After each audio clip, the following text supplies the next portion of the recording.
feel I'm going with that Alan Nobby team led by Courtney, Brian Hughes, and Alan Johnson. Got Sean Langdon into his first final of the season. Then in Funnycar, Courtney Force struggled in qualifying, could only get in the number 14 spot. But crew chief Ron Douglas and the rest of that traction team gave her a great race car to get her to her third final in her rookie season. Then in Pro Stock, it's got to be Erica Enders. The team did a great job to not only beat Alan Johnson in the semifinals, but ran good enough in the bad lane to give her lane choice in the final. And speaking of Erica, here she is on the line. And once again, KB Racing versus Cagnazzi Racing in a final round. Can Erica win her second race in Pro Stock car? Jason Line is her opponent.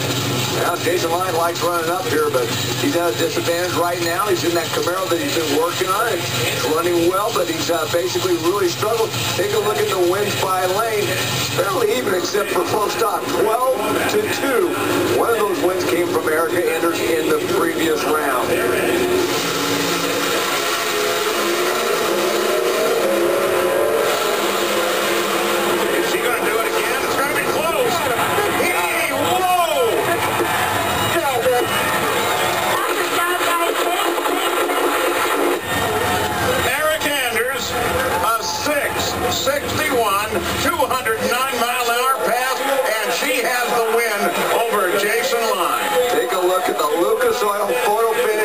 Just how close was it?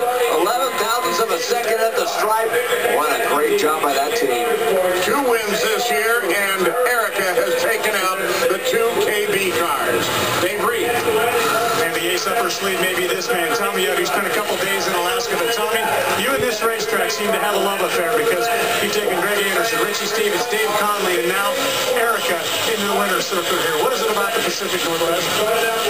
This track's a real challenge when it gets hot like this, and I guess I'm not used to it, and I sort of know where to go with it when it gets hot like this. So when the wind light come on, we outran him, so everything's good. Hardy, Hardy. Second with Gary Gerald. The first one realized a dream. What's the second one realized like? Is this really happening? Gary, like I said last time, I'm living a dream. I'm so blessed to have this opportunity, and I give God all the glory first and foremost. But my guys are amazing. They gave me the best hot rod I have ever had on this tricky hot track, and I couldn't be more proud of them. For Gas and Kirby, thank you so much for allowing me to do this, to live my dream. My fiance, my sister, my brother, my mom, everybody at home. Oh my God. And it's silver. Cool. It is special. Well, take another look at it. Jason Line had a slight advantage off the start line, but he lost that in the first 60 feet. Had to probably soften up a little bit to get down that right-hand lane, but no problem for Erica Enders. She collects her second win of the season. Nice job. Nitro finals are coming up now. Funnycar, Courtney Force, and he's got more experience pedaling. We're going to have to gather it up, and this is where you hang your neck out in the final. You know what I mean? To a point. But what is the point? How do you tell somebody what that is? Just let him do their thing. He'll be fine. He'll go right down there. He said that to Ashley, she turned it in a circle.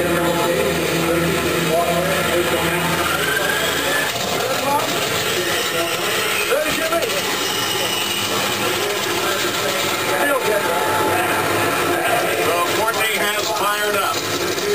She was complaining earlier about a scratch in her visor.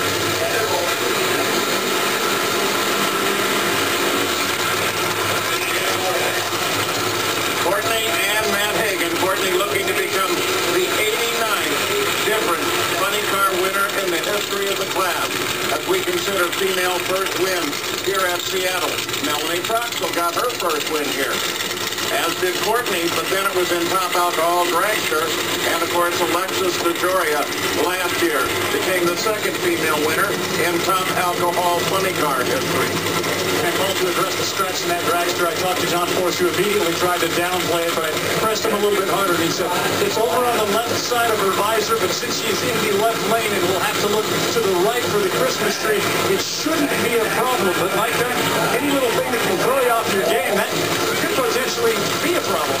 Well, I think if it was directly in her line of vision, it could be. But usually, you know, as a driver, you're going to look through those things. You put the visor down, you know where it's at. And it's just like coming up there with a plan. You know the track's a little bit tricky. You know you got may possibly have the back, though. You kind of have that plan in the back of your mind. But then once you go up there, you forget about the scratch in the visor. You forget about backpedaling. You go out there and do your job. Then when it comes up and you need it, you go into driver mode.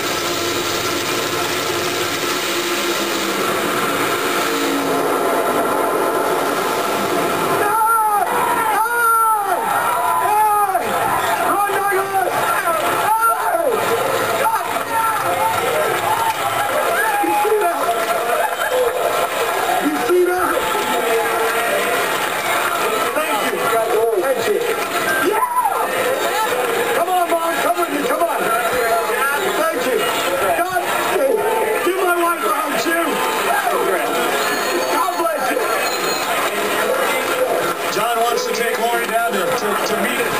No doubt you're very proud, daughter. Took him 75, took Ashley 29, but it only took Courtney 50. How special a moment. Oh my gosh.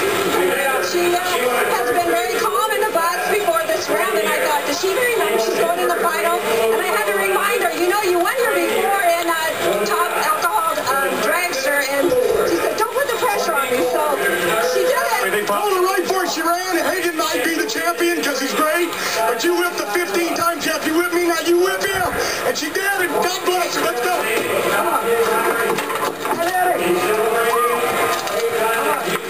What a moment.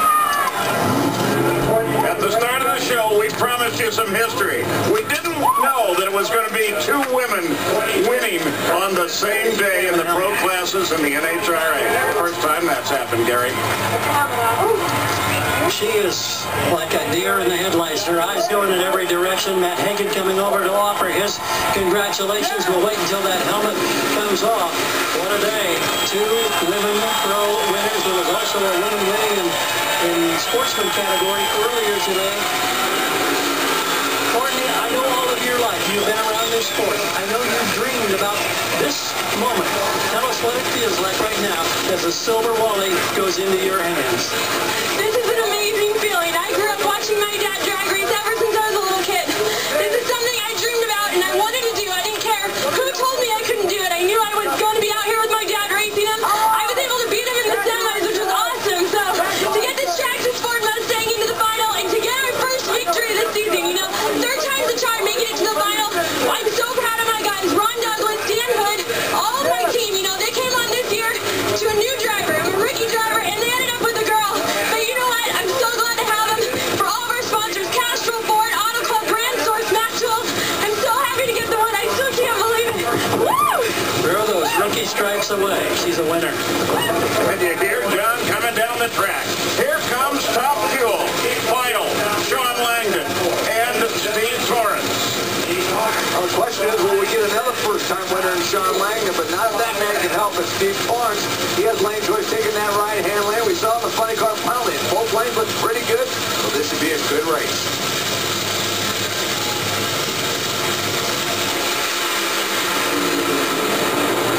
They all save the tire. Torrance is going to get there first. Pedal test in Top Fuel. Steve Torrance has the win. 4:16, 261 miles an hour. His third career race. All coming this season. Oh, yeah. Dave Reed. Richard Hogan, I'd like to say to you is happy birthday, sir. Oh, thank you. 3 lucky runs in one day doesn't get any better than that. Lucky runs? What was lucky about it? All out, low ET, so you get lane choice. Smoke the tires. Crispin sets us off early. Smoke the tires later. Sun start. But they have this crazy thing. When you do it 4 times, you get a Wally and you get to celebrate your birthday in style. Congrats.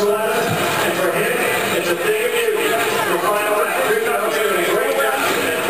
Well, I can tell you, Steve Torrance did his job on this run. Went out there and spun the tires, let us settle down and got to recover, spun the tires a little bit towards the end of the run, but it was good enough to have the momentum. Like Richard Hogan said, Sean Langdon spun the tires just a little bit sooner right there, and that was the difference, but Steve Torrance still did the job to get the win. And look at Steve Torrance. He wants to know who won. Me? Who? And then they tell him, oh yeah! Steve Torrance takes his win. Gary Gerald. Steve running over for a quick conversation with Sean Langdon. How much did your heart sink when the wheels broke loose and started to spin? I could hear him the whole time. I couldn't see him out of the window. I didn't know where he was at.